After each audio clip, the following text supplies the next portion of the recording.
Ne acı bir film.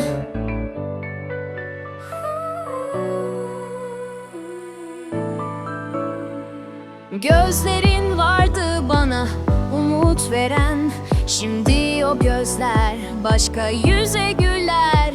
Ben hala seni beklerken sen çoktan gitmişsin meğer.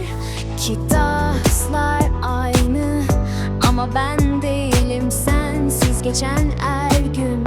Eksik bir şirin bir tebessümün yeterdi bana ama sen sevdin başkasını aniden. Başka biriyle gördüm seni, yıkıldı içim, sustu dilim. Bir zamanlar benimdin sen, şimdi yabancıyız. Ne acı bir film. Belki bir gün döner misin, yoksa sonsuza dek susar mısın? Kalbim hala seni anar ama artık sen yoksun yanımda.